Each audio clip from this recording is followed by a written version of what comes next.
नमस्कार। केंद्र सरकार की ओर से केंद्रीय कर्मचारियों के लिए केंद्रीय मंत्रिमंडल के द्वारा 8वें वेतनमान के गठन की मंजूरी दे दी गई है और जल्द ही केंद्र सरकार 8वें वेतन आयोग के गठन से संबंधित आदेश जारी करेंगे और त्रिस्तरीय सदस्यों से बनी हुई एक समिति कह सकते हैं, आयोग कह सकते हैं, उसके द्वारा सरकारी कर्मचारियों के वर्तमान में वेतन कितने स्तर पर बढ़ाया जाना चाहिए, इसकी सिफारिश केंद्र सरकार को की जाएगी और केंद्र सरकार द्वारा उन सिफारिशों के आधार पर सबसे पहले केंद्रीय कर्मचारियों के लिए वेतन का निर्धारण करेगी। तत्पश्चात राज्य सरकारें अपने अपने स्तर पर और अलग अलग समय में, कुछ राज्य सरकारें हैं वो जल्दी ही उसका भुगतान से संबंधित आदेश जारी करती है और कुछ सरकारें हैं वो कुछ समय के लिए लेट भी करती है, लेकिन जो वास्तविक लाभ है एक निश्चित तिथि पर दिया जाना होता है। अगर हम बात करें तो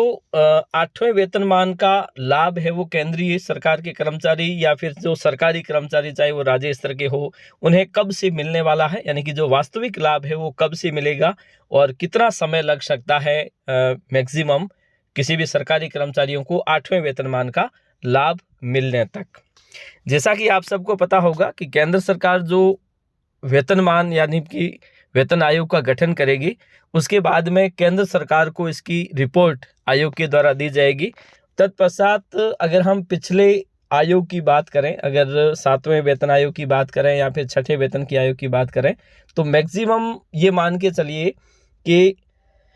1/1/2026 तक का समय है, जो आप यूं कह सकते हैं कि 31 दिसंबर 2025 तक है वो 7वां वेतनमान जिसकी समय सीमा है, यहाँ तक लागू रहेगा। उसके बाद में 1 जनवरी 2026 से 8वें वेतनमान को प्रभावी मान लिया जाएगा, यानी कि उनकी जो सिफारिशें हैं 1 जनवरी 2026 के दिन से शुरू हो जाएगी। लेकिन क्या वास्तविक रूप से एक साल के भीतर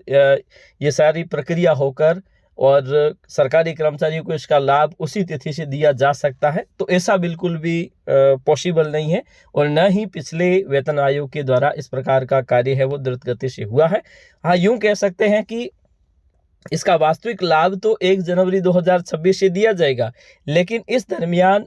वास्तविक आदेश जारी होने में समय लग जाता है और हर बार लगता है और इस बार भी लगने की पूरी संभावना है। अगर हम बात करें 7वें वेतनमान की, तो 7वां वेतनमान अगर आपने देखा होगा, अगर हम राजस्थान के संदर्भ में बात करें तो राजस्थान में 30 अक्टूबर 2017 को ये आदेश जारी हुए थे, मतलब 1/1/2016 से ये प्रभावी हुआ, लेकिन 30 अक्टूबर 2017 यानी कि लगभग 2 साल का समय लग गया इनको आदेश जारी होने में। तो कुल मिला के ये कहा जा सकता है कि इसका जो वास्तविक लाभ है वो तो 1 जनवरी 2026 तक दिया जाएगा, मतलब से शुरू हो जाएगा, लेकिन जो आदेश जारी किए जाएंगे सरकार की ओर से, क्योंकि अभी गठन होगा, गठन के बाद में केंद्र सरकार को इसकी सिफारिशें जाएगी, सिफारिशों के बाद केंद्र सरकार उस पर विचार करेगी और केंद्र सरकार एक निर्णय लेगी। उसके बाद में राज्य सरकारें अपने स्तर पर इसका पुनरीक्षण करवाएगी, राज्य स्तर के कर्मचारियों को किस प्रकार से वेतन का पुनरीक्षण करना है, तो सारी चीज़ें ध्यान रखकर देखें तो कुल मिला के कहा जा सकता है कि लगभग 26 का पूरा साल गया, 27 के लास्ट तक या 28 के फर्स्ट तक संबंधित राज्य सरकारें इसका आदेश जारी कर सकती है। वास्तविक मात्रा में क्या होता है वो तो समय आने पर ही पता चलेगा, लेकिन अनुमान लगाया जा सकता है कि 2 साल बाद मान के चलो, उसके बाद में इसके संबंधित राज्य सरकारें इसका सरकारी कर्मचारियों को भुगतान के लिए कार्यवाही कर सकती है। तो आज के लिए इतना ही, धन्यवाद।